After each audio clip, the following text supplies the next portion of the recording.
જય શ્રી કૃષ્ણ. પુષ્ટિપંથ ચેનલના આજના સત્સંગમાં આપ સૌનું સ્વાગત છે. આજે આપણે એક એવી ચર્ચા કરવાના છીએ, એટલે એક એવા વિષય પર વાત કરવાના છીએ જે દરેક વૈષ્ણવના હૃદયની બહુ નજીક છે. બિલકુલ. અને આ વિષય સાચે જ બહુ રસપ્રદ છે. હા, કારણ કે જુઓ, જરા વિચારો, આખી દુનિયા જ્યારે અધિક માસ આવે ત્યારે ઉપવાસ, એકટાણા અને જાણે પાપ ધોવાના ડરમાં જીવતી હોય. સાચી વાત છે. બધા દેહ દમન કરતા હોય છે. બરાબર ને? પણ આપણો એક એવો માર્ગ છે જ્યાં ઉપવાસની તો ચોખ્ખી મનાઈ છે અને રોજ દિવાળી ઉજવાય છે. એટલે મને હંમેશા એ વિચાર આવે કે શા માટે અધિક માસ સામાન્ય દુનિયા માટે નકામો કે અશુદ્ધ ગણાય છે, પણ આપણા પુષ્ટિમાર્ગ માટે એ જ સમયગાળો કોઈ બહુમૂલ્ય કોહિનૂર સમાન બની જાય છે. હા, એ જ. સામાન્ય રીતે આપણા સમાજમાં એવું જોવા મળે છે કે જ્યારે પણ અધિક માસ આવે એટલે લોકો તરત જ એક અલગ જ માર્ગે ચાલવા લાગે. કોઈ વ્રત કરે, કોઈ કઠોર ઉપવાસ કરે, ટૂંકમાં પુણ્ય કમાવાની એક આંધળી દોડ શરૂ થઈ જાય. અને શરીરને કષ્ટ આપે. ચોક્કસ. પરંતુ જો આપણે આપણી પુષ્ટિમાર્ગીય હવેલીઓ તરફ નજર કરીએ તો આખું ચિત્ર સાવ વિપરીત જ હોય છે. એકદમ અલગ. ત્યાં કોઈના ચહેરા નિસ્તેજ નથી હોતા, પણ એકદમ જીવંત, એક અદ્ભુત ઉત્સવનો માહોલ છવાયેલો હોય છે. તો આ પાછળનું મૂળ કારણ શું છે? જુઓ, આ જે વિરોધાભાસ છે ને, તે ખરેખર બહુ જ ઊંડો છે. દુનિયા જે સમયને કઠોર નિયમો અને એટલે કે દેહ દમનનો સમય માને છે, તેને પુષ્ટિ માર્ગ અત્યંત ઉલ્લાસથી સ્વીકારે છે. પ્રભુને નવા લાડ લડાવવાનો અવસર માને છે. હા, પણ આવું કેમ? કારણ કે આ કોઈ સામાન્ય તફાવત નથી. આ આપણા માર્ગના મૂળ સિદ્ધાંતને જ દર્શાવે છે. પણ આ બધો આનંદ અને આ ઉત્સવને પૂરી રીતે સમજવા માટે આપણે સૌથી પહેલા થોડું પાછળ જવું પડે. એટલે ઐતિહાસિક પૃષ્ઠભૂમિ તરફ? હા, બિલકુલ. આ મહિનાનો પાયો સમજવો પડે. એટલે કે તેનો ઐતિહાસિક અને પૌરાણિક સંદર્ભ. જો આપણે થોડું ખગોળશાસ્ત્ર અને ગણિતની દૃષ્ટિએ જોઈએ ને, તો આપણું જે સૂર્ય વર્ષ છે અને જે ચંદ્ર વર્ષ છે, એ બંનેના કેલેન્ડર અલગ હોય છે. બરાબર. તો એ બંને વચ્ચેના સમયગાળામાં દર વર્ષે લગભગ 11 દિવસનો તફાવત ઊભો થાય છે. ઓહો, એટલે દર વર્ષે 11 દિવસ ખૂટે? હા.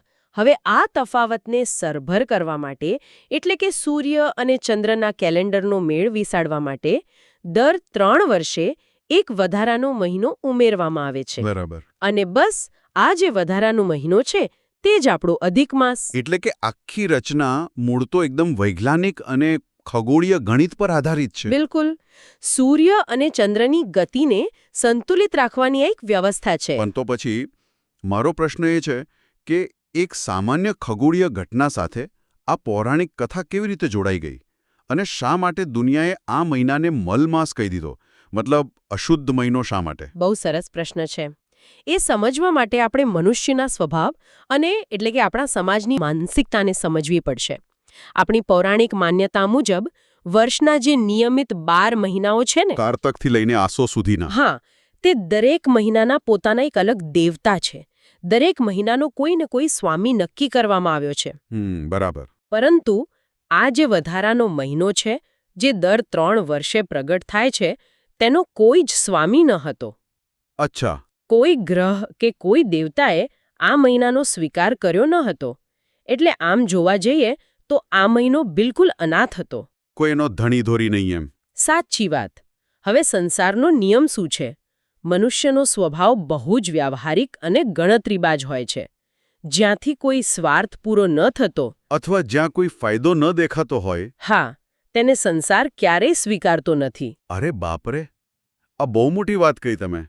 એટલે કે જેનો સમાજમાં કોઈ સીધો ઉપયોગ નથી, જે ટ્રાન્ઝેક્શનલ નથી, તેને સમાજ તરછોડી દે છે. બિલકુલ એવું જ થયું. આ વધારાના મહિનામાં કોઈ મુહૂર્ત નીકળતા નથી. કોઈ શુભ કે માંગલિક કાર્યો જેવા કે લગ્ન હોય, વાસ્તુશાંતિ હોય કે જનોઈ હોય, હા, એવા કોઈ સંસ્કાર આ સમયગાળામાં ન થઈ શકે. બરાબર. એટલે સમાજને લાગ્યું કે આ મહિનાનો કોઈ જ ઉપયોગ નથી અને તેથી જ આખા સંસારે આ મહિનાનો તિરસ્કાર કર્યો. બિચારો મહિનો. હા, લોકોએ તેને અશુદ્ધ માની લીધો અને તેને મલમાસ એવું નામ આપી દીધું, છોડી દીધો. હવે પૌરાણિક કથામાં આ મહિનાને એક જીવંત સ્વરૂપ આપવામાં આવ્યું છે. ઓહો, કેવી રીતે? એવું વર્ણન છે કે આ મલમાસ પોતાના આવા ભયંકર અપમાનથી અત્યંત દુઃખી થઈ ગયો. આખું જગત તેને અશુદ્ધ કહીને તેનાથી દૂર ભાગતું હતું, ત્યારે તે અત્યંત દીન અવસ્થામાં રડતો રડતો ગોલોકમાં જાય છે. શ્રીકૃષ્ણના શરણે. હા, સીધો શ્રીકૃષ્ણના શરણે. આ પ્રસંગ પરથી મને એક બહુ જ ઊંડો વિચાર આવે છે. મતલબ, દુનિયાએ જેને નકામો ગણીને ફેંકી દીધો, તેનો સ્વીકાર સાક્ષાત પ્રભુ કરે છે. બિલકુલ. એટલે કે સમાજ જેને ટ્રાન્ઝેક્શનલ ન હોવાને કારણે ઉપયોગી નથી માનતો, પ્રભુના દરબારમાં એ જ વસ્તુ સૌથી વધુ મૂલ્યવાન બની શકે છે. પ્રભુની શરણાગત વત્સલતા અહીં સ્પષ્ટ દેખાય છે. મને ખાતરી છે કે પ્રભુએ એ મલમાસને નિરાશ નહીં જ કર્યો હોય. તમારી ખાતરી એકદમ સાચી છે. પ્રભુએ તેની બધી જ વ્યથા અત્યંત શાંતિથી અને કરુણાથી સાંભળી, કારણ કે પ્રભુ કોઈની પણ દીનતા જોઈ શકતા જ નથી. હા, પ્રભુ તો દયાળુ છે. મલમાસે રડતા રડતા પોતાની વ્યથા ઠાલવી કે પ્રભુ, આખા જગતે મને અશુદ્ધ કહીને મારો તિરસ્કાર કર્યો છે. મારું તો કોઈ અસ્તિત્વ જ નથી. ત્યારે પ્રભુએ તેને પોતાના હૃદય સાથે લગાવી લીધો અને અત્યંત ઔદાર્યતાથી કહ્યું, આજથી તું અનાથ નથી. આજથી હું તારો સ્વામી છું. અરે વાહ, કેટલો સુંદર ભાવ છે આ! અને માત્ર આશ્વાસન જ ન આપ્યું, પણ પ્રભુએ પોતાનું સર્વોચ્ચ નામ, જે વેદોમાં પણ ગવાયેલો, પુરુષોત્તમ નામ. હા, તે પુરુષોત્તમ નામ આ તિરસ્કૃત મહિનાને આપી દીધો. એટલે મલમાસમાંથી તે સીધો જ શ્રી પુરુષોત્તમ માસ બની ગયો. બિલકુલ. આ દર્શાવે છે કે જો શરણાગતિ સાચી હોય ને, તો પ્રભુ પોતાનું સર્વસ્વ આપી દે છે. હા. હવે આ તો થઈ પૌરાણિક પૃષ્ઠભૂમિ, પણ જો આ જ વાતને આપણે આપણા શુદ્ધ પુષ્ટિમાર્ગીય જીવન અને શ્રી મહાપ્રભુજીના સિદ્ધાંત સાથે જોડીએ, તો એક અલગ જ પરિમાણ ખુલે છે. ચોક્કસ. આપણે શરૂઆતમાં વાત કરીને કે દુનિયા ઉપવાસ કરે છે અને આપણે ઉત્સવ મનાવીએ છીએ, તો આની પાછળનું મનોવિજ્ઞાન શું છે? જો શ્રી મહાપ્રભુજીનો સિદ્ધાંત બહુ જ સ્પષ્ટ અને મનોવૈજ્ઞાનિક રીતે એકદમ સચોટ છે. આખા વર્ષ દરમિયાન એક સામાન્ય જીવ, એટલે કે આપણે બધા ક્યાંક ને ક્યાંક લૌકિક તહેવારો, વ્યવહારો અને જવાબદારીઓમાં અત્યંત વ્યસ્ત રહીએ છીએ. હા, દિવાળી આવે, હોળી આવે, સગાવહાલાના પ્રસંગો આવે, નોકરી કે ધંધાના કામકાજ હોય, એટલે આ બધી લૌકિક દોડધામમાં જીવ પાસે પોતાના આત્મા માટે કે પ્રભુ માટે નિવૃત્તિનો સમય બહુ ઓછો રહે છે. બહુ જ ઓછો. આપણને શ્વાસ લેવાનો સમય નથી મળતો આજકાલ. પણ આ જે અધિક માસ છે ને, તેની વિશેષતા જ એ છે કે તેમાં કોઈ પણ લૌકિક તહેવાર આવતો જ નથી. તેમાં કોઈ પણ સાંસારિક શુભ કાર્યો કરવાના જ નથી. અરે, આ તો મને એકદમ આધુનિક કોર્પોરેટ જગતના ઉદાહરણ જેવું જ લાગે છે. કેવી રીતે? જાણે કે કોઈ કંપની તમને પૂરા પગાર સાથે 30 દિવસની બોનસ રજા આપે, પણ શરત એટલી કે આ 30 દિવસમાં ઓફિસનું કોઈ જ કામ કરવાનું નથી, લેપટોપ ખોલવાનું જ નથી. હા, બિલકુલ સાચી વાત. હવે જો આવી બોનસ રજા મળે, તો કોઈ માણસ ઘરમાં બેસીને રડે નહીં કે ભૂખ્યો રહીને ઉપવાસ ન કરે. એ તો પોતાના પ્રિયજનો સાથે કોઈ શ્રેષ્ઠ જગ્યાએ ફરવા જાય અને સમયનો પૂરો આનંદ લે ને. ચોક્કસ. તો અધિક માસ પણ જાણે પ્રભુએ આપેલી એવી જ એક સ્પિરિચ્યુઅલ બોનસ રજા છે, જે માત્ર ને માત્ર શ્રી ઠાકોરજી સાથે વિતાવવાની છે. બહુ જ સચોટ ઉદાહરણ આપ્યું તમે. પ્રભુએ પોતાના વહાલા વૈષ્ણવોને દુનિયાની બધી જ ચિંતાઓ અને લૌકિક જવાબદારીઓમાંથી મુક્ત કરીને આ એક નવરો અને અધિક સમય માત્ર ને માત્ર પોતાના માટે આપ્યો છે. અને પુષ્ટિમાર્ગનો તો પાયો જ પ્રેમ અને લાડ છે ને. પ્રભુને રાજી કરવા એ જ આપણો મુખ્ય ભાવ છે. સાચી વાત છે. જ્યારે પ્રભુએ તમને એક આખો મહિનો પોતાના માટે આપ્યો છે, ત્યારે ભક્ત શું કરે? ભક્ત કષ્ટ વેઠીને ભૂખ્યા રહીને દેહ દમન થોડો કરે? ના જ કરે ને. કારણ કે પ્રભુને પોતાના ભક્તને દુઃખી જોવો ગમતો જ નથી. ભક્ત તો પોતાના પ્રીતમનને વધુને વધુ લાડ લડાવે. અને આ જ કારણ છે કે હવેલીઓમાં અધિક માસના 30 દિવસ એટલે જાણે રોજ એક નવો જ ઉત્સવ. હા, રોજ નવો મનોરથ. ક્યારેક પ્રભુ માટે નૌકા વિહારનો મનોરથ થાય છે, તો ક્યારેક ભવ્ય 56 ભોગ ધરાવવામાં આવે છે. ક્યારેક હિંડોળા, તો ક્યારેક પવિત્રા ધરવામાં આવે છે. જાણે આખા વર્ષના અલગ અલગ ઉત્સવોનો નિચોડ આ એક જ મહિનામાં ઠાલવી દેવામાં આવે છે. બિલકુલ. પણ અત્યાર સુધી આપણે જોયું કે હવેલીઓમાં ગોપીભાવથી કેવી ભવ્ય ઉજવણી થાય છે. હવે મારે તમને થોડો અઘરો પ્રશ્ન પૂછવો છે. અરે, ચોક્કસ પૂછો. આ પ્રશ્ન કદાચ ઘણા બધા વૈષ્ણવોના મનમાં ચાલતો હશે. જ્યારે આપણે હવેલીમાં જઈએ છીએ ને, ત્યારે અધિક માસમાં અમુક દિવસોમાં ગૌર પૂજાય છે. હા, ગૌરના દર્શન થાય છે. બરાબર. એટલે કે એક વિશેષ ગૌરના દર્શન થાય છે. હવે એક મિનિટ માટે આપણે અટકીને વિચારીએ. આપણો પુષ્ટિમાર્ગનો સૌથી મોટો અને પાયાનો સિદ્ધાંત તો અનન્યાશ્રય છે ને? જી, અનન્યાશ્રય. એટલે કે માત્ર ને માત્ર શ્રી ઠાકોરજીની જ શરણ. કોઈ અન્ય દેવી દેવતાની પૂજા કે માનતા આપણે કરતા નથી. બરાબર છે. તો પછી હવેલીની અંદર જ આ લૌકિક દેવીની પૂજા કેમ? શું આ આપણા જ અનન્યાશ્રયના સિદ્ધાંતનો ભંગ નથી થતો? આ ખૂબ જ તાર્કિક અને બુદ્ધિગમ્ય પ્રશ્ન છે. ઉપર છલ્લી રીતે જોતા કોઈને પણ એવું લાગી શકે કે આ અનન્યાશ્રયનો ભંગ છે. હા, એટલે જ મને આ શંકા થઈ. પણ જો આપણે તેના ઊંડાણમાં જઈએ ને તો આ શંકાનું સમાધાન બહુ સુંદર રીતે થઈ જાય છે. જુઓ, હવેલીમાં જે ગોર બિરાજે છે અને જે દર્શન થાય છે તે કોઈ લૌકિક દેવીની લૌકિક કામના માટે થતી પૂજા બિલકુલ નથી. અચ્છા, તો પછી એ શું છે?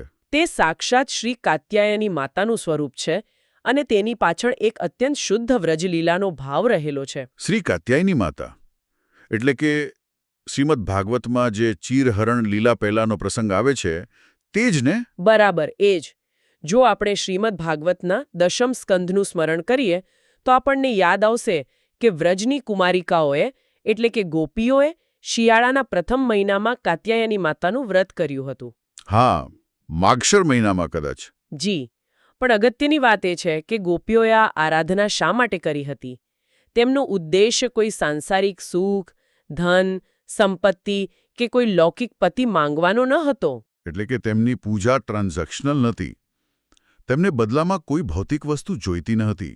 બિલકુલ. ગોપીઓની એકમાત્ર અને અત્યંત તીવ્ર ભાવના એ જ હતી કે શ્રીકૃષ્ણ જ તેમને પ્રિયતમ સ્વરૂપે પ્રાપ્ત થાય. નંદ બાબાના દીકરા શ્રીકૃષ્ણ અમારા પતિ બને. બસ આ એક જ નિષ્કામ માંગણી હતી.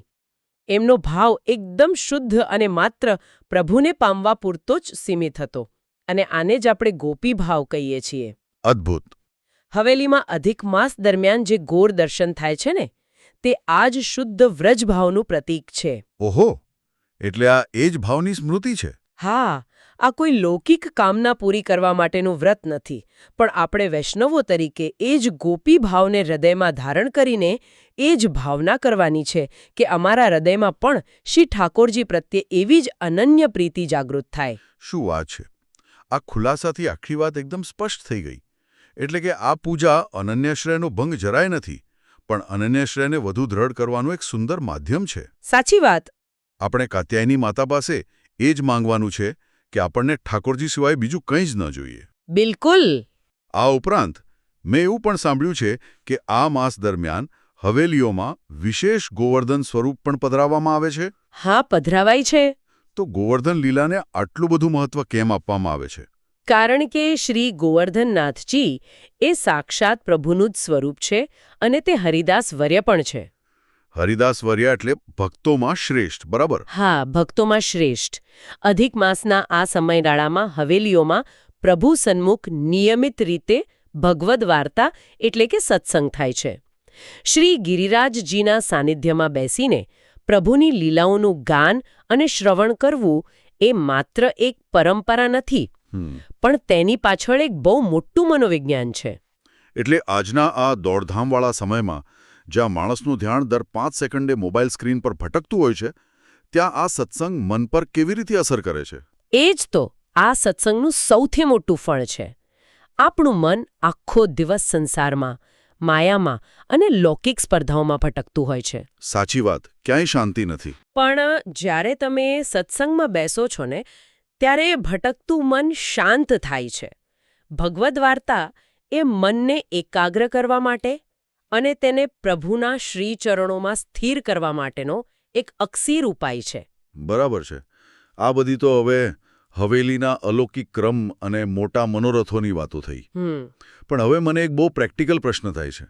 આ બધું સાંભળવામાં બહુ સુંદર લાગે છે કે આપણો બધો સમય ઠાકોરજીને આપવું, પણ વાસ્તવિકતા એ છે કે એક સામાન્ય વૈષ્ણવ જે સવારે 9 વાગે નોકરી પર જાય છે, હા, જેનું રૂટીન વ્યસ્ત છે, જે ફ્લેટમાં રહે છે, જેની પાસે કોઈ મોટી હવેલી નથી, તે પોતાના નાના ઘરમાં આ અધિક માસની ઉજવણી કેવી રીતે કરી શકે?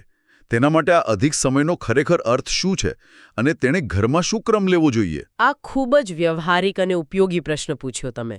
જુઓ, પુષ્ટિ માર્ગે કોઈ દેખાડાનો કે માત્ર મોટી જગ્યાઓ પૂરતો સીમિત માર્ગ નથી જ. હા, તે તો પોતાના ઘરના નાના ખૂણામાં બેસીને પ્રભુ સાથે પ્રેમ કરવાની એક અત્યંત અંગત રીત છે. જે વૈષ્ણવોના ઘરે શ્રી ઠાકોરજી બિરાજે છે ને તેમના માટે કેટલાક બહુ જ સુંદર અને એકદમ સરળ નિયમો છે. એ કયા નિયમો છે? અને તેની પાછળના કારણો પણ બહુ સ્પષ્ટ છે. સૌથી પહેલી વાત તો એ છે કે ઘરે બિરાજતા શ્રી ઠાકોરજીને રોજ વિશેષ રૂપે માલપુઆનો ભોગ ધરવો જોઈએ. માલપુઆ જ કેમ? એટલે મારો કહેવાનો અર્થ એ છે કે અધિક માસમાં માલપુઆનું આટલું બધું મહત્વ શા માટે છે? આની પાછળ કોઈ ખાસ ભાવના છે ખરી? હા, ચોક્કસ છે ને. માલપુઆ એ માત્ર એક વાનગી નથી. તે અત્યંત સમૃદ્ધ છે, ગળપણવાળી છે અને જેમાં બનાવનારની મહેનત અને ભાવ સૌથી વધુ વપરાય છે તેવી સામગ્રી છે. હા, એ બનાવતા સમય લાગે. બરાબર? રોજબરોજના ભોગ કરતાં કંઈક વિશેષ, કંઈક વધુ મહેનતવાળું અને સ્વાદિષ્ટ પ્રભુને અર્પણ કરવું એ વિશેષ પ્રેમ દર્શાવવાની રીત છે. એટલે જેમ આપણે આપણા પ્રિયજનના જન્મદિવસે કોઈ સામાન્ય રસોઈ નથી બનાવતા, પણ તેમની મનપસંદ વિશેષ વાનગી બનાવીએ છીએ, બસ આ એવો જ ભાવ છે. બહુ જ સુંદર સમજૂતી આપી તમે. બિલકુલ એવો જ ભાવ છે. તો આ તો થયો પહેલો ક્રમ. બીજો ક્રમ કયો હોવો જોઈએ? બીજું અગત્યનું પગલું છે દીપદાન. પ્રભુ અને શ્રી યમુનાજીની સન્મુખ નિયમિત રીતે દીપદાન કરવું જોઈએ. માત્ર દીવો પ્રગટાવી દેવો? કે તેની પાછળની પ્રક્રિયા કંઈક અલગ છે? કારણ કે રોજિંદા જીવનમાં તો આપણે દીવો કરતા જ હોઈએ છીએ ને? હા, આપણે દીવો કરીએ જ છીએ. પણ અધિક માસમાં દીપદાનનો અર્થ માત્ર અંધારું દૂર કરવાનો નથી. તો જ્યારે આપણે દીવો પ્રગટાવીને એકાગ્ર ચિત્તે પ્રભુના શ્રીમુખના દર્શન કરીએ છીએ ને ત્યારે તે એક પ્રકારનું ધ્યાન બની જાય છે. અત્યારના ડિજિટલ યુગમાં જ્યાં મન સતત અશાંત રહે છે. જી, ત્યાં દીવાની જ્યોત સાથે પ્રભુના સ્વરૂપ પર ધ્યાન કેન્દ્રિત કરવું એ આપણા હૃદયના અજ્ઞાનરૂપી અંધકારને દૂર કરે છે અને મનને એકદમ શાંત કરી દે છે. અદ્ભુત. અને ત્રીજું પગલું છે આપણું રોજિંદું વાંચન. તો વાંચન માટે કયા ગ્રંથોનો આશ્રય લેવો જોઈએ અને શા માટે? આ પવિત્ર મહિનામાં શ્રી પુરુષોત્તમ સહસ્ત્ર નામનો પાઠ ચોક્કસ કરવો જોઈએ. આ ઉપરાંત સૌથી મહત્વનું છે 84 અને 252 વૈષ્ણવોની વાર્તાનું વાંચન અને શ્રી મહાપ્રભુજી, શ્રી ગોસાઈજીના વચનામૃતનું વાંચન. મને લાગે છે કે આ વાર્તાઓ વાંચવા પાછળનું મનોવિજ્ઞાન બહુ સ્પષ્ટ છે. કેવું મનોવિજ્ઞાન? જ્યારે આધુનિક જીવનમાં આપણને એવું લાગે ને કે આપણે આ આધ્યાત્મિક સિદ્ધાંતોનું પાલન કેવી રીતે કરીશું, સમય જ ક્યાં છે, ત્યારે આ 84 અને 252 વૈષ્ણવોની વાર્તા આપણને ગ્રાઉન્ડિંગ આપે છે. હા, સાવ સાચી વાત. કારણ કે એ વાર્તાઓમાં કોઈ મોટા રાજા મહારાજાઓની વાત નથી, પણ સામાન્ય વ્યાપારીઓ, ખેડૂતો અને ગૃહિણીઓની વાત છે, જેમણે પોતાના રોજિંદા જીવનની વચ્ચે રહીને પ્રભુની અનન્ય સેવા કરી હતી. બિલકુલ સચોટ વિશ્લેષણ કર્યું તમે. એટલે કે જો તેઓ કરી શક્યા તો આપણે પણ કરી શકીએ ને? હા, એ વાર્તાઓ આપણને અનન્યાશ્રયનું સાચું અને વ્યાવહારિક ઉદાહરણ પૂરું પાડે છે. બરાબર. અને અનન્યાશ્રય એટલે શું એ પણ એકદમ સરળતાથી સમજી લેવા જેવું છે. દુનિયાને જોઈને કે કોઈ પાડોશી કે સગા સંબંધી કોઈ વિશેષ વ્રત કરે છે એટલે આપણે પણ દેખાદેખીમાં કરવું જોઈએ એવી રીતે કોઈ અન્ય લૌકિક માન્યતાઓ આપણે રાખવાની નથી. એટલે કોઈના દબાણમાં આવીને કંઈ ન કરવું જોઈએ. જી, કોઈ ચોક્કસ ફળ મેળવવાની આશાથી કે મારી અમુક કામના પૂરી થઈ જાય તે માટેના લૌકિક વ્રતો આપણે કરવાના જ નથી. એટલે કે કોઈ પણ સાંસારિક અપેક્ષા કે શરતો વિના માત્ર પ્રભુને લાડ લડાવવા. હા, એક અનન્ય વૈષ્ણવ તરીકે આપણને જે પણ અધિક સમય મળે છે આપણા વિચારો અને આપણી ભક્તિ માત્ર ને માત્ર ઠાકોરજીની સેવામાં અને વાર્તા સત્સંગમાં જ વિતાવવાના છે. પ્રભુ પાસે કંઈ માંગવાનું નથી, બસ પ્રભુને આપણું સર્વસ્વ અર્પણ કરવાનું છે. આ જ તો પુષ્ટિમાર્ગની ખરી મીઠાશ છે. કશું જ માંગ્યા વગર બધું જ પામી લેવાની એક અદ્ભુત કળા. સાચી વાત. જો આપણે આજના આ આખા સત્સંગનો સારાંશ કાઢીએ તો આ છે અધિક માસનો આપણો શુદ્ધ પુષ્ટિમાર્ગીય સિદ્ધાંત. બિલકુલ. અધિક માસ એ દુનિયા માટે ભલે કોઈ ખાલી વ્યવહારોથી અળગો અને અશુદ્ધ મહિનો હોય, પણ આપણા માટે તો એ પ્રભુએ આપેલી એક અલૌકિક બોનસ રજા છે. હા, પ્રભુ સાથે સમય વિતાવવાની રજા. આ એ સમય છે જ્યાં આપણે પ્રભુને પૂરેપૂરા સમર્પિત થઈને નવા મનોરથ કરીને તેમને રાજી કરવાના છે. આશા છે કે આપણી આ ચર્ચાથી ઘણા બધા વૈષ્ણવોના મનમાં ચાલતા પ્રશ્નોના તાર્કિક અને ભાવનાત્મક જવાબો ચોક્કસ મળી ગયા હશે. અને છેલ્લે એક વિચારવા જેવો પ્રશ્ન હું સૌ માટે ચોક્કસ મૂકવા માંગીશ. જી કહો ને. આપણે સૌ જાણીએ છીએ કે આ અધિક માસ તો દર 3 વર્ષે આવે છે અને 30 દિવસ પૂરા થશે એટલે તેની વિદાય પણ થઈ જશે. હા, સમય તો પસાર થઈ જ જાય. પણ શું આપણે આપણા રોજિંદા જીવનના બાકીના સામાન્ય મહિનાઓમાં પણ આપણી આ આટલી બધી વ્યસ્ત દિનચર્યામાંથી પ્રભુની સેવા અને સત્સંગ માટે દરરોજ થોડો આવો જ કોઈ અધિક એટલે કે વધારાનો સમય કાઢી શકીએ ખરા? બહુ ઊંડો પ્રશ્ન છે આ. જો દરરોજ માત્ર થોડો અધિક સમય પ્રભુ માટે કાઢીશું ને તો આપણું આખું જીવન જ એક નિરંતર પુરુષોત્તમમય ઉત્સવ બની જશે. આ વિડિયો દ્વારા મારો નમ્ર પ્રયાસ આ જ્ઞાન તમામ વૈષ્ણવો સુધી પહોંચાડવાનો છે. જો મારાથી કોઈ ભૂલ થઈ હોય તો કૃપા કરીને મને માફ કરજો અને કોમેન્ટ્સમાં જણાવજો, જેથી અમે તેને સુધારી શકીએ. કૃપા કરીને આ વિડિયોને WhatsApp પર શેર કરો, જેથી અન્ય વૈષ્ણવો પણ આ જ્ઞાન પ્રાપ્ત કરી શકે. અને આવનારા વિડિયોનો આપણે કયા વિષય પર ચર્ચા કરવી જોઈએ તે માટે નીચે કોમેન્ટ જરૂરથી કરજો. જય શ્રી કૃષ્ણ.